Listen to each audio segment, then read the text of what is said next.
I'll talk about it. Let's see. Let's begin with a word of prayer. So here we go. Everybody's here.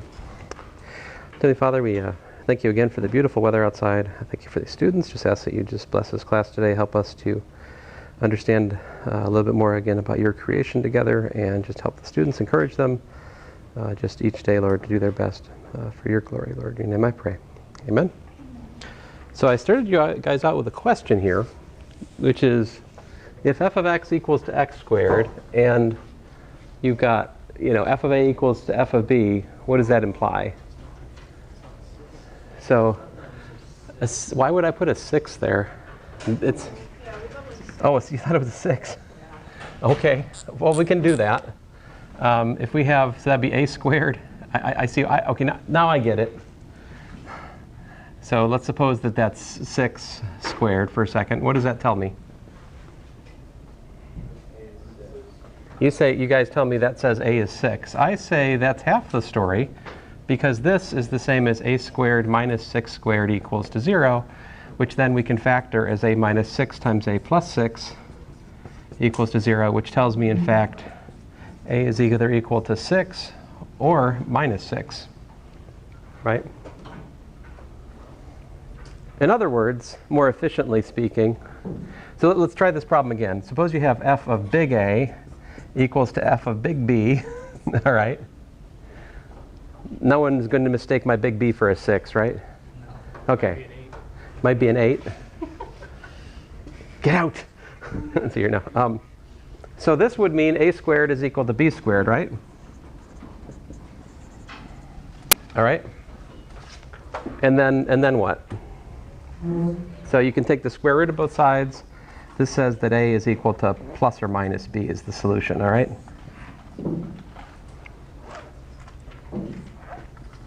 So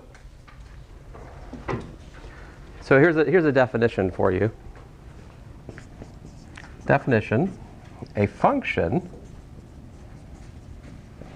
f is called 1 to 1 if f of a equals to f of b implies a equals to b for all a and b in domain of f.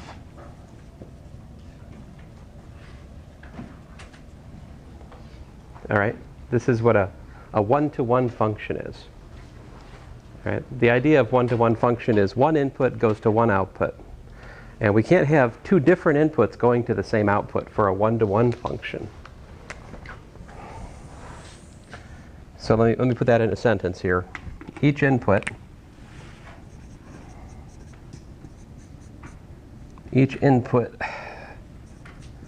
x goes, oh, excuse me, yowzers, I think I said that wrong.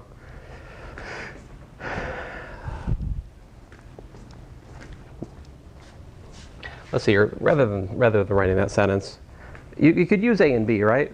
I mean, if you want, you could just as well express this idea with like x1 and x2. You could say like this: f of x1 equals to f of x2. It should imply that x1 equals to x2. This is the case for a one-to-one function, right? Can we look at this example that I have here graphically? What's going on? How do I understand this algebra graphically? So if you have the parabola, right? Y equals x squared, what's that look like? I think we all know, right? Looks like this, right? Y equals x squared, yeah? So what does it mean to have f of x1 equal to f of x2?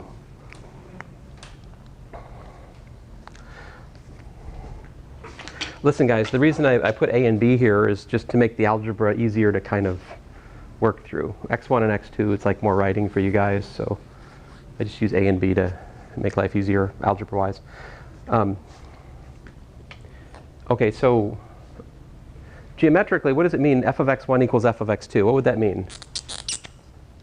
if I had x1 here, right, up here, I get the point x1 comma f of x1, right? What does f of x2 mean? F of x1 equal to f of x2. That means there's another point on the graph, right? With the same y value, but perhaps with a different x value. Well, what I'm saying is if this happens, right? And when is one of those 2 points happening for this y equals x squared graph? In other words, I've got x1 squared equals to x2 squared. What's that tell me about x1 and x2? They're what? They're negatives of each other, right? Like x2 is equal to minus x1.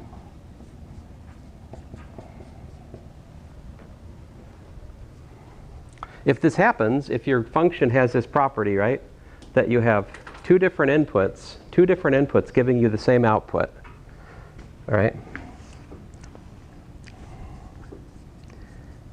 If two different inputs give same output, then f is not 1, 2, 1. So this is the opposite, all right? In other words, if x1 is not equal to x2, right, implies, I'll write it out here. So what I'm saying is x1 not equal to x2 implies f of x1 equals to x2, right? If you can find even one pair of numbers for the function such that the inputs are distinct, yet the outputs are the same, if that's the case, then your function is not 1 to 1. So my example here, f of x equals x squared, is not 1 to 1. You can see that on the graph, right, like this, because this output and that output are both equal to f of x. You know, they got the same output, right? The same y value, and yet different x values. Let me be more explicit here. Example 2. We have f of x equals x to the fourth minus x squared, right? F of x equals x to the fourth minus x squared. Is that function 1 to 1?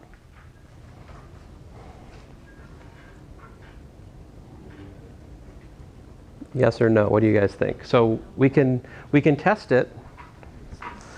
So what we could do, I mean, all you need to do is provide one example. If you can provide one counterexample to it being 1 to 1, what would a counterexample be? So counterexample, if I can find, so I just need to find x1 not equal to x2 such that f of x1 equals to f of x2. Can you guys give me, there are like infinitely many counterexamples to pick here. I think the easiest one to look at is just 1. What's f of 1 equal to? 1 to the fourth minus 1 squared, right? What's that? That's 1 minus 1, right? So what's 1 minus 1? Can you tell me another input for f of x that will also give us 0?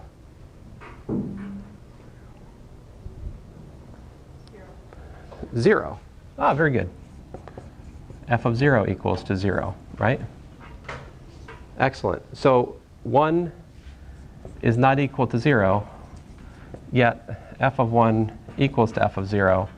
So thus, f is not 1 to 1. You could have also done minus 1, right? F of minus 1 also makes it 0. What are the zeros of this function, by the way? Can you tell me? What's this? How's this factor, by the way? Pull an x squared out, right? X squared minus 1, so that's x squared times x plus 1 times x minus 1. So falling back on what we just were going over for the last test, we've got a 0 at 0, it bounces at 0, it crosses through -1, it crosses through 1 as well, and its big picture is up, so it's got to look something like this. Bounce, like that. Okay? So there are actually 3 points on the graph of this function which give you 0. The one I started with 1, the one you guys told me 0, but also -1, right? So this function fails what's called the vertical line test. Excuse me, the horizontal line test. See, because if you look at this number right here, well, man, I hate the. So look at I'll use green here. If we look at this horizontal line, right? See that? How many points do we intersect? 1, 2, 3. So this fails horizontal line test.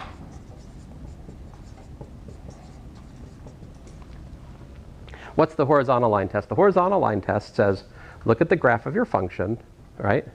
If you can find even one horizontal line which cuts through the function at more than 1 point, right? What does that mean? That it doesn't pass. That it doesn't pass. Very good. So like here, I'll draw a function. Let's talk about this. What does it mean if this, here's the function graph, looks like this perhaps.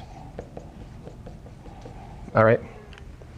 And if we look at, this fails the horizontal line test, right? Yes. Because I can, for example, look at this line right here. Oh, that one's really bad. It fails it here, here. I mean, it's got 3 points again. But let's just suppose generically that this point is x1 and this point is x2 for the sake of discussion. What do we have here? We have x1 is not equal to x2, yet f of x1 equals to f of x2. What's that mean? So we failed the horizontal line test, right? So what this means is that failing the horizontal line test implies f not 1, 2, 1. So we can test a function being 1-to-1 graphically by just looking at the horizontal line test for the graph. If we can graph a function, right? Can you graph all functions? No. Yes, I've been grading your test. The answer is no. But I'm sorry, it's too soon. But I'm not done grading. I'm sorry, I fell asleep. I got sleepy. I tried, but I couldn't make it. I wanted to give it back to you guys today, but I'm about halfway through grading. So there are 2 ways to check for the function being 1-to-1. The one is graphically, the other is algebraically. Let's look at another example here. Let's look at f of x equals to, let's say, x minus 1 over x plus 1. All right. Here's a function. Is that function 1-to-1? Let's try to check if it's 1-to-1 algebraically. How do you check if a function's 1-to-1 algebraically? Well, you use, this is going to be really shocking, but we use algebra. So, No. yes, it's true. So what you want to do is we set f of a equals to f of b. And the question is, does f of a equals f of b, does that imply that a equals to b? See, if it does, then the function's 1-to-1. All right? We set f of a equals to f of b in my introductory question, and we found that a wasn't equal to b, right? We found that a was equal to plus or minus b, right? And that actually was exactly how the graph was failing the horizontal line test, right? Because each number comes paired with its negative, and they have the same output. They square to the same value in that example. Okay, so how does that go? We have a minus 1 over a plus 1. And b minus 1 over b plus 1. How do you solve an equation like that? The answer is carefully. That's actually the answer to most questions. So what I would do is cross multiply.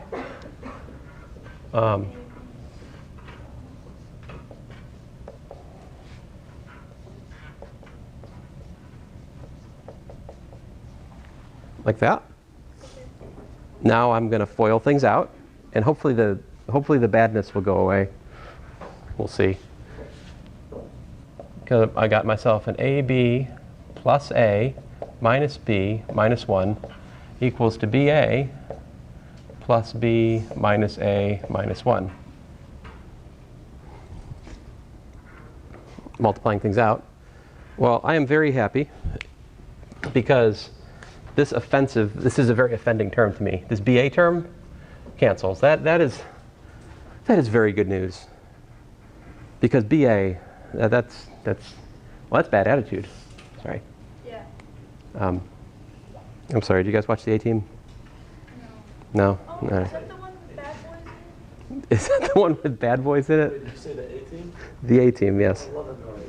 Which one? I love that movie. Oh, you hurt me with that. That's a TV show and a movie. There is only a TV show. Oh. I'm going to strike that from the record. Let's see here. So add A to both sides.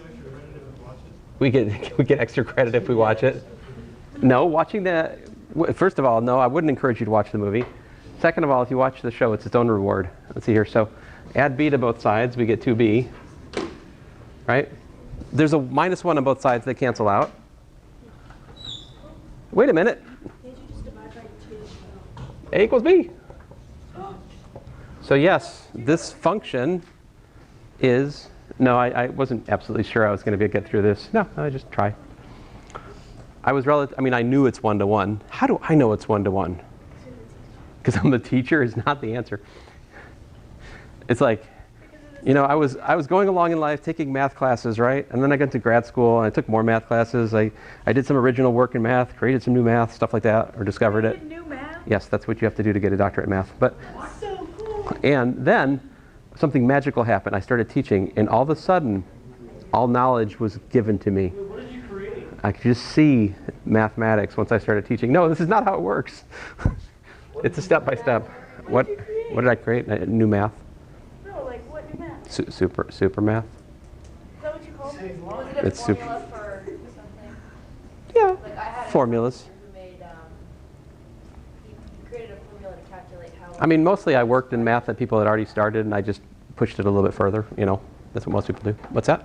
He helped develop the COVID spreading thing. Help spread COVID. What is he? Is he like in the Yes, yeah. work for the government or something then, huh? It's like a formula of some sort. Is that what you Hey, Elon bought Twitter today. We can say what we want now.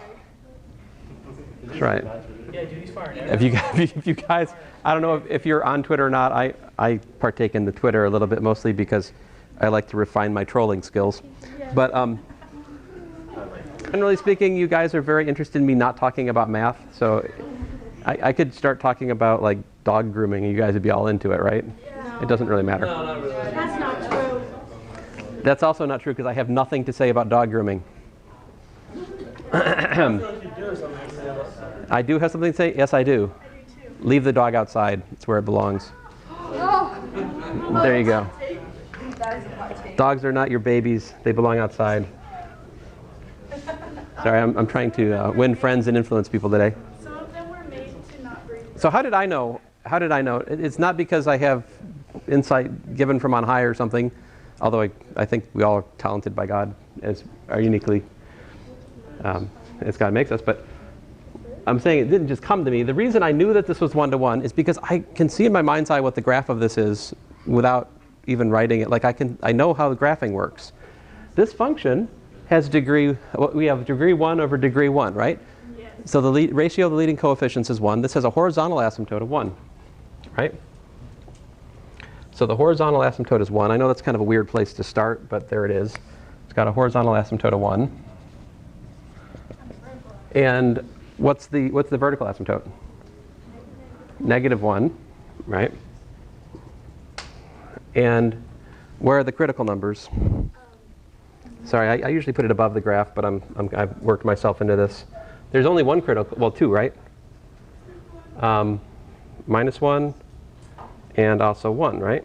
What happens at 1? You plug in 1, you get 0, right? So if we look at this, if we put in like 2, we get 2 over 3, which is positive, right?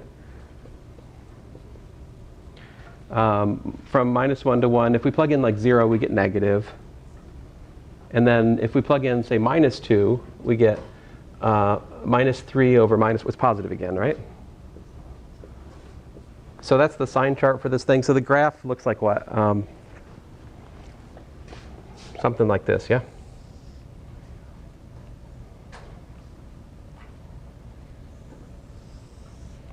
Where does this go through the y-axis if I was going to be careful? So this point is 1, right? This point here is negative 1, right? So the other way to solve this problem, if you don't like algebra, is to graph it. And if you graph it, then you can argue graphically this function passes the horizontal line test, because there's no place where you get a horizontal line which cuts through the function twice, right? So this function passes the horizontal line test. F. Are there certain, like, what's it called? So we have, like, the different shapes of graphs. Are there certain ones that never pass the vertical or horizontal line test, like the... Is there a graph of a function which never passes, which doesn't pass the vertical or horizontal line test? Yeah, like there's the... No, there is not, because every function passes the vertical line test, right? Now, are there graphs, are there like curves that fail both the vertical and horizontal line test? Sure, lots of them, like a circle, right? A circle fails both the horizontal and the vertical line test. Do you guys agree? Yeah. So Like the absolute value is this one. now I'm debating, do I need to edit this lecture? I might need to edit it, I don't know. You should leave it in I there don't for know. future viewers. Future viewers. What if my students, there might be Democrats here, I don't know. Odds are high for it, right? You can say whatever you want on Twitter. But you're Democrats who believe in free speech. That would be wonderful. That's a good future. That's a future I could be happy about. Well, there are people I was friends with like 10 years ago who were like, we're on the same page, and then all of a sudden something happened, and they believe in censorship. And it's bizarre to me. They think some free speech is dangerous. I don't believe in such a thing as dangerous political speech. Like, I think the danger is not allowing political speech. That's Soviet Russia for decades. I think it's a very dangerous thing. It's China now. But anyway. He's just a scholar. You're a scholar. I'm not a scholar. You created a new event. That is true. But okay, so listen. I hope that did everyone understand what a one-to-one function is now? I mean, Yeah. are we on the same page? It means that each input goes to just one output, right? We can't have a repeated output. Okay? So if this is all true, then we can talk about inverse functions. What's an inverse function? So let me draw a picture. How do we talk about a function? In some sense, you could talk about a function as it takes in an x, right? And what comes out? X goes in, what comes out? F of x goes out, right? If we had an inverse function, what would happen? You could plug, we could call this y, right? And you could put y into it, right? And what would come out? X, right? Or let me draw another picture of it. We have x, we have y. All right? F takes you from here to here. F inverse takes you from here to here.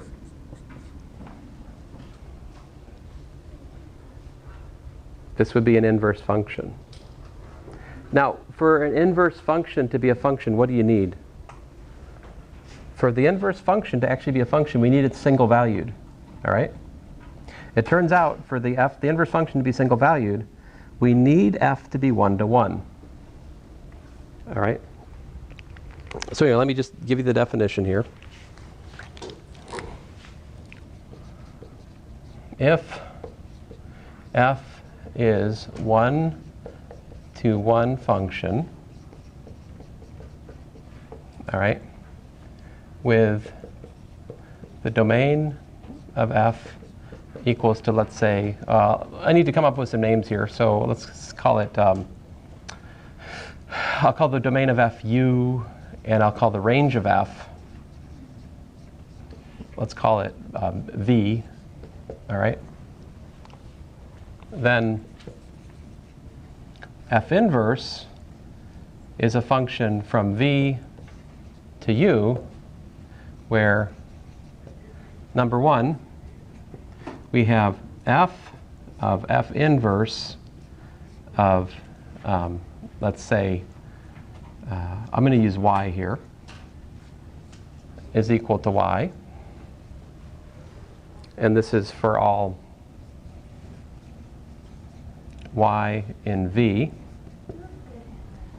And 2, we have f inverse of f of x is equal to x for all x in u. So I can draw yet another picture. The picture is this. Here's your u. Here's v. The way this works is f goes from here to here, and f inverse goes from there to there.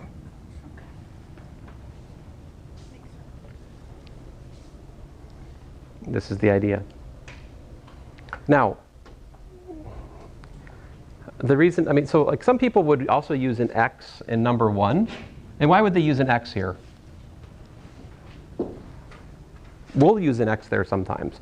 The reason is just this, like students like to think just about functions of x, right? Because most of the things I have to tell you in terms of like vertical line test, for example, is based on using functions of x.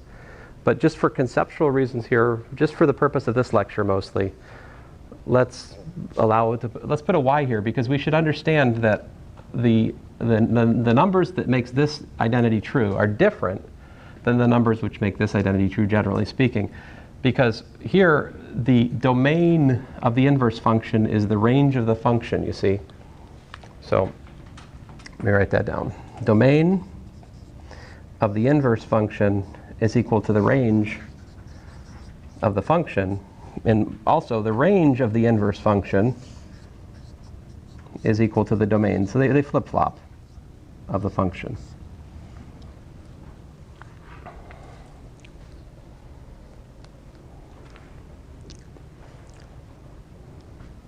Let's focus on number 2 here for just a minute. Can you guys tell me? Let's just zoom in on number 2 and see what does this mean for us. In fact, a lot of people would just start with what I'm about to write for you, okay? So probably if you look in the book, it's going to start with what I'm about to write. So if we put y equals to f of x, what does this say? Suppose we rewrite y equals f of x as usual, right? Then what? Then we have that f inverse of y, right, is equal to x. You could use this as your definition for the inverse, okay? This is the definition for the inverse. Another quick definition for the inverse is this, definition. F inverse is the function,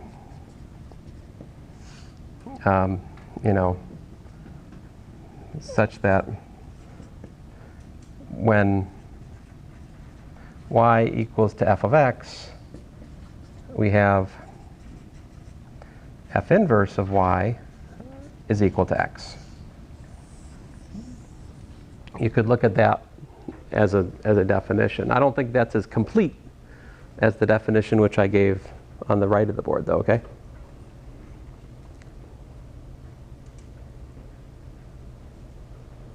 So I don't expect you guys to repeat this definition on the test or anything. I am just saying it to get it out on the page here to communicate to you how I think of the inverse. All right. Now let's work some examples where we're trying to find the formula for the inverse. I'm going to share with you the algorithm. And I'm going to show you what goes wrong with that algorithm when we try to apply it to the example we started class with, okay? So, but first of all, let's work the algorithm. Let's find the formula for the inverse. in the case that it works out nicely. Well, that would be example 3. All right, so how do you find the formula for the inverse?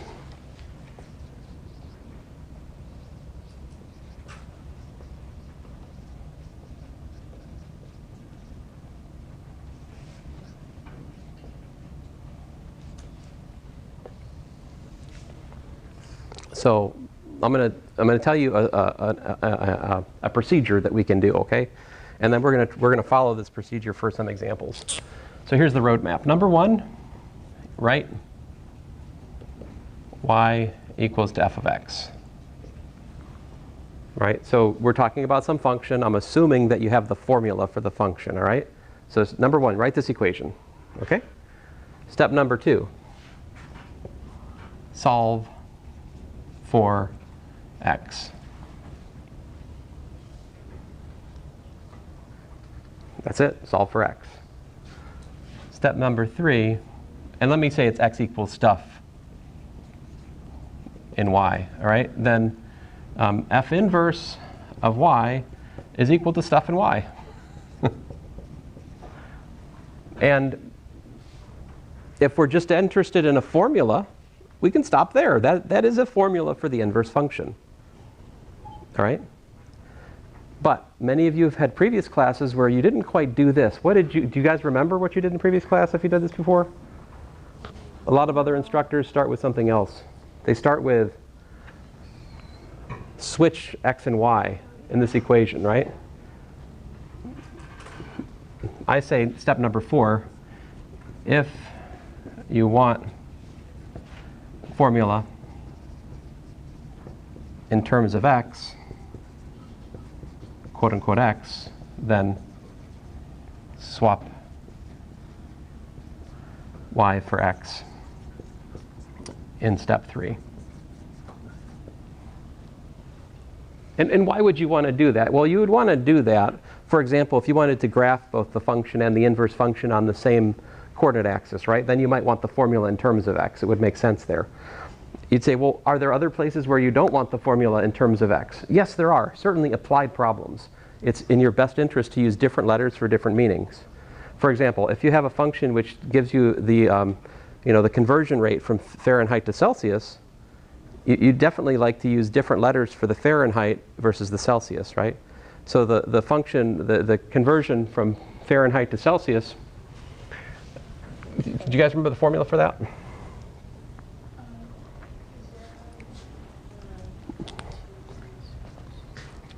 So let's just be example, what are we on, example 4?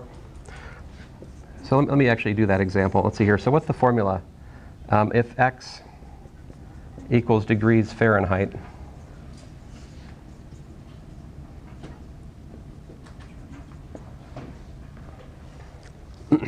as a general rule of thumb, if you don't know how to spell something, just make your handwriting really messy.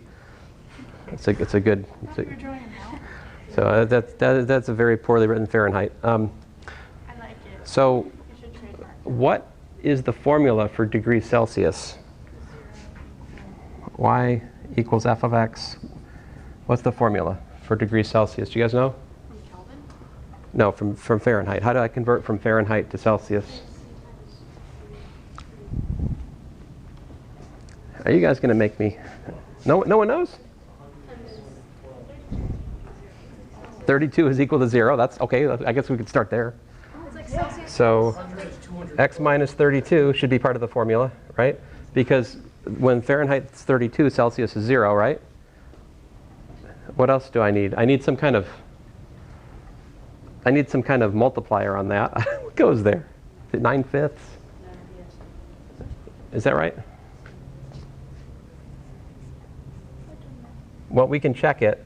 I also happen to know that 212 degrees Fahrenheit is boiling, which is 100 degrees Celsius, right? So if I take 212 minus 32 is 180,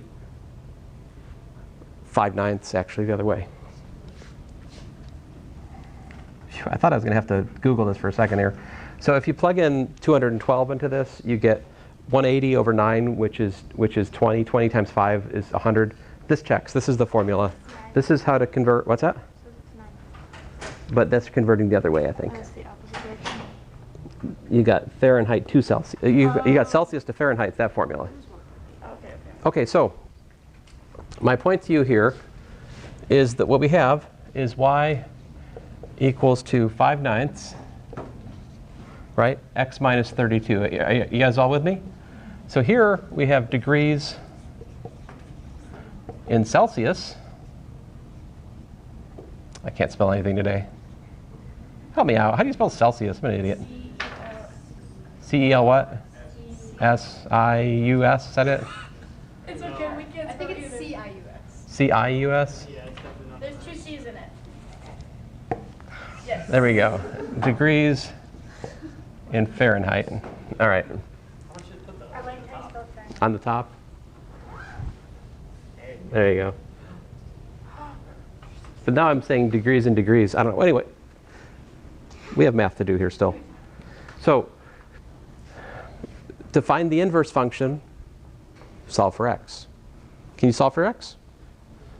So we've got 9/5 y equals to x minus 32, which says x is equal to, 9/5 y plus 32. This right here, my friends, is f inverse of y. There's step 1, step 2, step 3. I would argue, for this example, it's in your best interest to not do step 4. Because step 4 would say to use x to write the formula for converting Fahrenheit to Celsius and writing the formula from Celsius to Fahrenheit using the same variable, which I don't think is wise. Here I think it's good to use x for degrees Celsius and y for degrees Fahrenheit so that you have a logical distinction between the meanings of the variables, right? So there it is. That's the formula for the inverse function, and that's what you guys just found in your website, right? Yeah. So this is one application of inverse functions, is like, conversion, finding the conversion one way versus another. Let's see if we can let's try this algorithm for example 1 in class, all right? So example 5,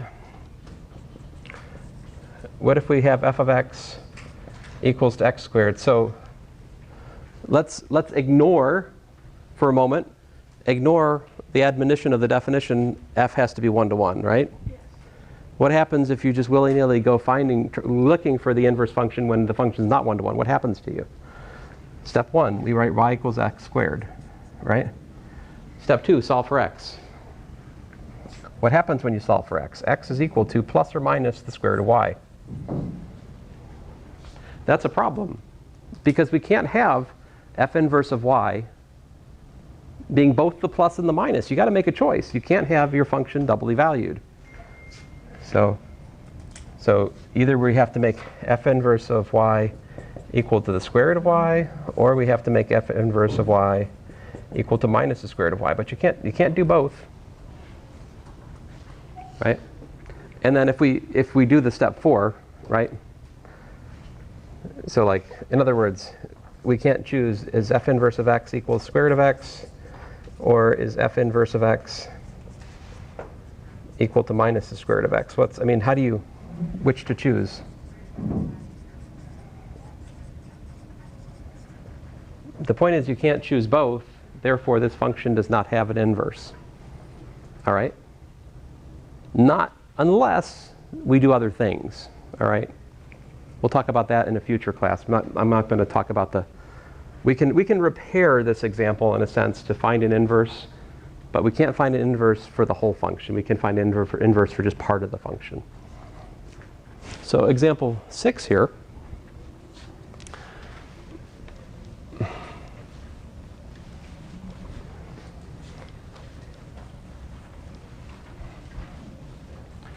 Example 6. So step number 1, y equals x minus 1 over x plus 1, right? Solve for x. How would you solve that for x?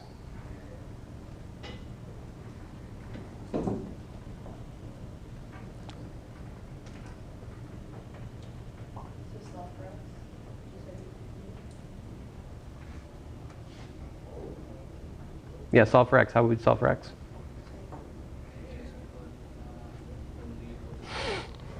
Do I have any votes for multiplying both sides by x plus 1? How about that? Now what? I want to isolate x all on one side, right? So this gives me what? I've got xy plus y equals to x minus 1. So I've got xy minus x is equal to minus 1 minus y. Right? Factor out the x, yeah? X times y minus 1.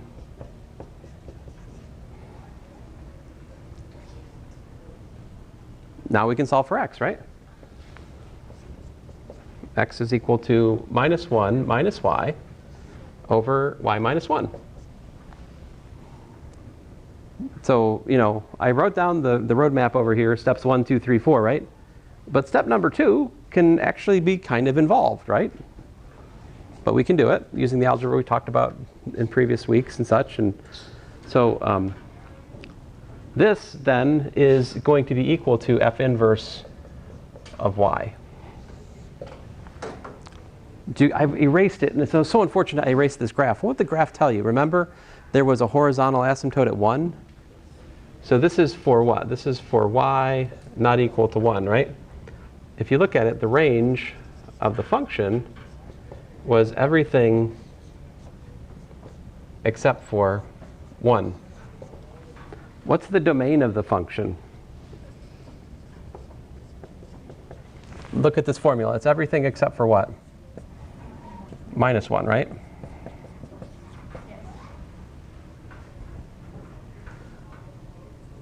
So if you believe what I wrote over there, then you should expect that the inverse function has the domain for the inverse function is the range. You see that? See how that works? The inverse function is not defined when y equals to 1, right? So 1 is the point we have to throw out for the domain of the inverse function.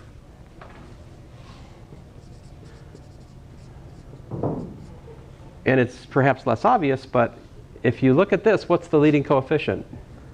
See it? Well, by the way, so let's do step number 4. What's step number 4? F inverse of x equals to what?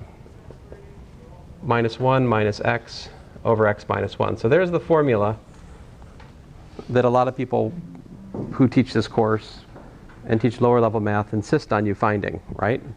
Want the formula to be in terms of x. And there are good reasons for that. We know how to graph that, right? What can you tell me about the graph of this? This has what? Y equals to minus 1 over 1 for horizontal asymptote, right? Which is to say that the range, if you look at it, of f inverse is everything except for minus 1. And look at that. That's consistent with what I already told you about. See? Because this is the domain of f is everything except for minus 1. So this is also the range of f inverse. There's a kind of sneaky thing to notice here, which is that you can figure out the range for a given function by calculating the inverse function and looking at its domain. That means that if you do this, you could find the range for a function without actually graphing it, which is kind of a slick trick. But because if you think about it, how did we find range for a function up to this point? Pretty much we had to graph it, right? Yeah. So anyway, we're just starting here. We've got another whole day on inverse functions. I feel like I have to spend half the class on one-to-one. Yeah. Because did you guys know one-to-one before we talk about this today? No. So if you're a Democrat and I have offended you, I'm so sorry. If it's any consolation, I'm really not a Republican either. I think they're all wrong. So. Are you a green, Marty? Yeah. Oh yeah, I'm green. That's what I am. I'm for all of us going back to horses and buggies and, you know, having streets full of, well, let's stop here.